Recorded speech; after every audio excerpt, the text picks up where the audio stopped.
Fyodor Dostoïevski. Une sale histoire. Chapitre 3.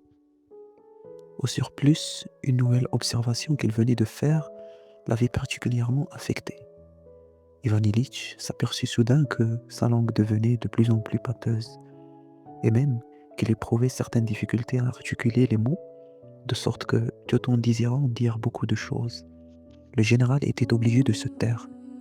De plus, à certains moments, s'oubliant soudain, il se mettait à rire, sans savoir pourquoi. Cette dernière disposition d'esprit disparut. Cependant, après un nouveau verre de champagne, qu'il avait bu inconsciemment et qui eut pour conséquence directe une irrésistible envie de pleurer. En proie à une émotion des plus intenses, le dignitaire revint aussitôt à ce grand amour dans lequel il englobait l'univers entier, y compris Pseudonimov. Ce sentiment démesuré s'étendait bien plus loin encore, et disons-le, n'exceptait même pas le collaborateur du Brandon. Prêt à embrasser tout le monde, Ivan Ilitch désirait ardemment oublier les offenses et faire la paix. Non content de cela, il brûlait du désir d'ouvrir son cœur aux invités de Pseudonimov pour montrer à tous ces gens la grandeur de la bonté, la puissance de ses talents et quel service lui, l'éminent homme d'État, pouvait rendre à la patrie. Le général, en vain d'épanchement, n'aurait pas voulu omettre de parler de ses capacités à amuser et à faire rire les dames, ni surtout de son amour pour le progrès. Il se disposait par la même occasion à dévoiler son désir de condescendance envers ses inférieurs, ceux-là même qui se trouvaient placés au plus bas de l'échelle sociale. Et pour terminer son discours, il se proposait de dire les motifs qu'il avait amenés chez Pseudonimov, afin d'y boire du champagne, en honorant de sa présence la noce de ce pauvre subordonné à 10 roubles par mois. La vérité, la sainte vérité seule, c'est par la sincérité que j'arriverai à les convaincre.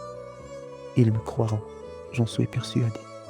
Ils ont beau me regarder avec une certaine inimité. Aussitôt que je leur aurai dit tout ce que je ressens, ils rempliront leur verre pour boire ma santé. Suivant la vieille coutume de l'armée, l'officier ensuite brisera son verre contre son éperon, et il se peut que tous ils se mettent à crier « Hurrah, hurrah !» Je ne serai pas non plus mécontent s'il leur prenait l'envie de me porter en triomphe. Je poserai un baiser paternel sur le front de la jeune mariée, qui, entre nous, n'est pas sans agrément. Akim Petrovitch aussi me paraît être un homme très bon et bien sympathique. Je suis persuadé que, dans l'avenir, Pseudonimov lui-même deviendra un homme comme il faut. Pour le moment, il manque un peu de manière d'un homme du monde. Il se peut que tous ces invités de la jeune génération ne possèdent pas ces délicatesses de cœur que je voudrais leur reconnaître. Mais ils me comprendront. Je leur parlerai du rôle de la Russie parmi les puissances européennes, de la question paysanne aussi, bien entendu. Ils m'écouteront, m'aimeront, et je sortirai de cette soirée avec gloire. Tous ces rêves étaient très agréables, mais ce qui le fut moins, c'est la découverte inattendue que fit Ivan Ilitch. Il n'avait plus le contrôle de sa salive, qui maintenant coulait de sa bouche avec incontinence. Sans savoir ni pourquoi ni comment, le général avait pris l'habitude, comme on dit vulgairement, de lancer des postillons. Il s'en était rendu compte juste au moment où il lui arriva d'humecter la joue d'Akim Petrovitch, le pauvre diable que le respect empêchait de s'essuyer. Restait là, attendant sans doute une occasion propice pour le faire. Ce que voyant, Ivan Ilitch prit une serviette et, déployant des soins infinis, frotta la joue mouillée de son subordonné. Cet acte aussitôt lui paraît stupide, et il s'étonna de l'avoir accompli. Akim Petrovitch, qui lui aussi avait bu, demeurait comme échaudé. Ivan Ilitch se rendit compte que tout en écoutant depuis un quart d'heure les élucubrations de son chef, le malheureux semblait non seulement confus, mais encore dévoré par la crainte indicible de quelque danger immédiat. À cette constatation, le général se tourna vers Pseudonimov qui, assis dans son voisinage immédiat, étirait le cou et la tête penchée sur le côté, écoutait avec un air renfrogné, tout en paraissant surveiller quelque chose. Mais qui? Mais quoi? Le général, qui n'avait plus rien remarqué d'insolite dans l'attitude des convives, s'aperçut tout d'un coup que les regards se concentraient sur lui et que certains des invités le contemplaient en riant sous cape. Mais le plus étonnant de la chose, ce fut Ivan Ilitch. Au lieu de paraître gêné, avala une nouvelle gorgée de champagne et aussitôt, d'une voix forte, prit la parole en ces termes. Je viens de dire à Akim Petrovitch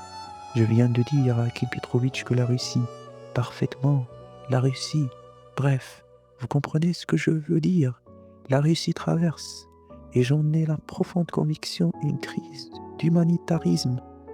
Humanitarisme, cria quelqu'un à l'autre bout de la table. Tu. Ivan Ilitch s'arrêta. Pseldonimov, s'étant levé, se mit à scruter l'assemblée d'un œil sévère pour découvrir l'auteur du trouble. Akim Petrovitch hocha la tête avec pitié, comme pour confondre les perturbateurs.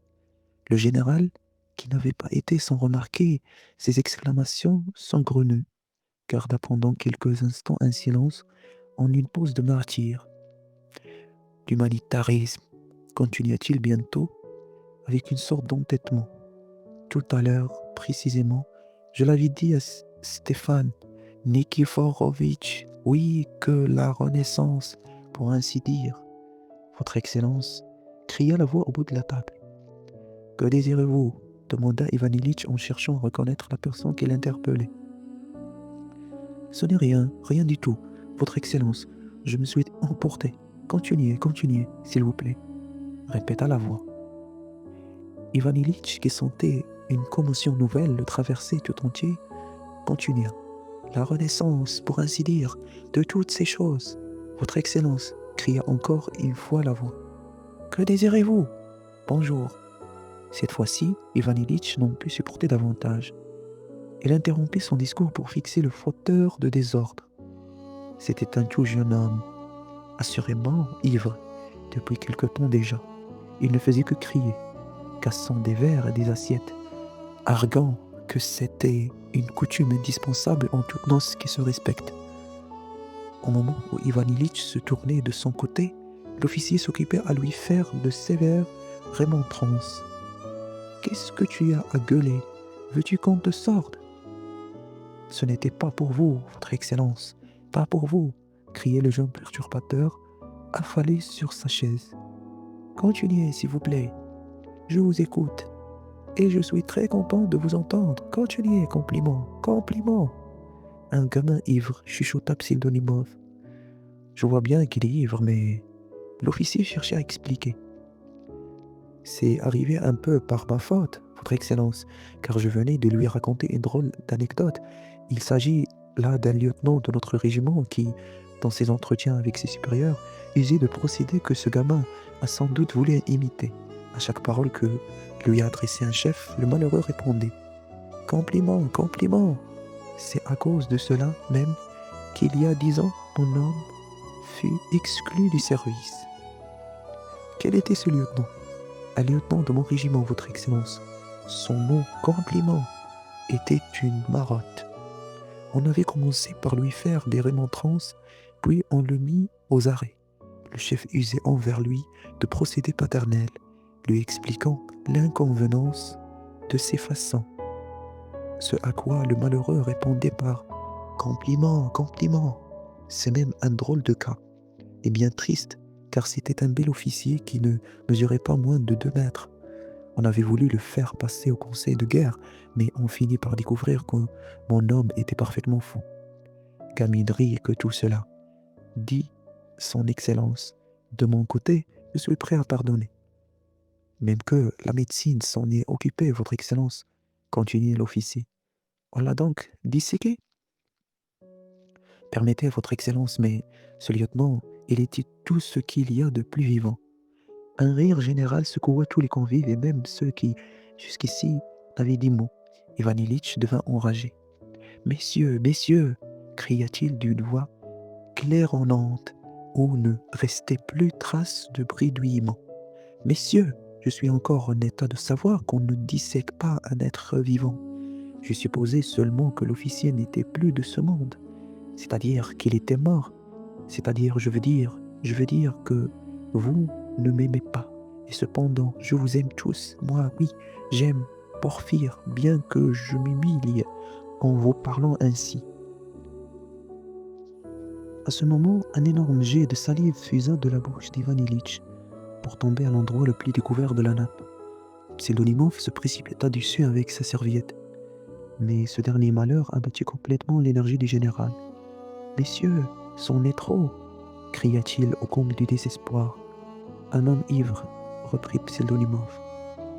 Porphyre, je vois que vous tous, et j'espère que vous allez me dire en quoi je me suis abaissé devant vous. » Des sanglots à peine contenus brisaient la voix d'Ivan Ilitch. Des voix compatissantes et respectueuses cherchèrent à le consoler. « Votre Excellence, mais voyons, Votre Excellence. Je m'adresse à toi, Porphyre. Dis-leur, je suis venu. Si je suis venu à cette noce, c'est que j'avais un but. Je voulais relever moralement. Je voulais consentir. Que suis-je devenu à vos yeux? » Un silence de mort, un pareil silence, devant une question si catégorique, c'était à n'y pas croire. Que faut-il donc dire dans un moment pareil, se demandait-il. Mais les invités ne faisaient que se regarder entre eux.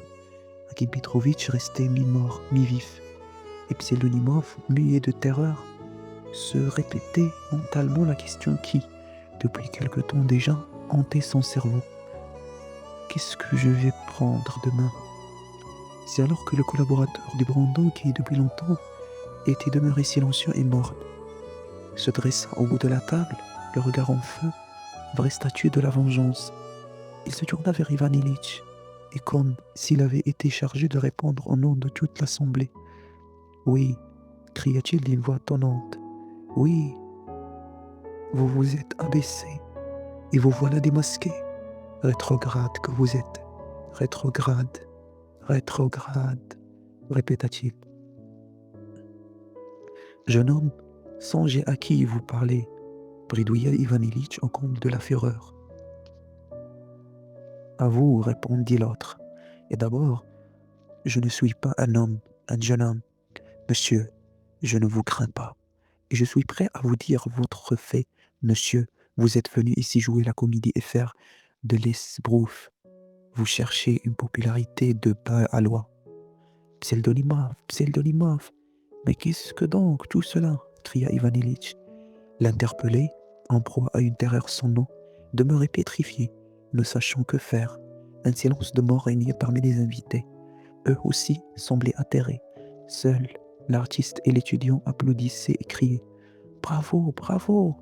Fort de cet appui, si mince qu'il fût, le collaborateur du Brandon ne cessait de tonner. « Oui, étant venu faire étalage de votre humanitarisme, vous n'avez su que détruire notre pauvre joie. Vous vous êtes gorgé de champagne, sans songer que ce vin coûte bien trop cher pour un fonctionnaire à 10 roubles par mois. J'ajouterai même que, dans mon fort intérieur, je vous soupçonne d'être un de ces chefs friands de chair fraîche, un de ces satrapes qui recherchent les jeunes femmes de leurs subordonnés. Oui, parfaitement, monsieur. Pseldonimov, râla Ivan Ilitch. Désespéré, il tendait les bras vers le malheureux bureaucrate. Chaque parole du journaliste était un coup de poignard dans son cœur. Tout de suite, votre Excellence, n'ayez crainte, trancha Pseldonimov d'une voix devenue subitement énergique. Ayant dit, le pauvre diable se précipita sur le trouble fait et, le saisissant au collet, lui fit quitter la table brusquement. On n'aurait jamais pu supporter tant de force physique en un être aussi débile. Ce prodige s'expliquait facilement, car si le journaliste était complètement ivre, Pseldonimov, lui, était bien à jeun. L'incident se termina par quelques coups de poing dans le dos du rédacteur qui déjà disparaissait derrière la porte. « Vous êtes tous des lâches !» hurlait en guise d'adieu. « Je ne manquerai pas de vous ridiculiser dans le Brandon. » L'assistance entière se dressa comme un seul homme. « Votre Excellence, criait Pseldonimov, sa mère et quelques-uns des invités. Tous entouraient maintenant le général. Calmez-vous, votre excellence. Non, non, sanglotait monsieur Pralinsky. Je suis anéanti. Je suis venu ici. J'avais voulu, pour ainsi dire, vous bénir. Et pour cela,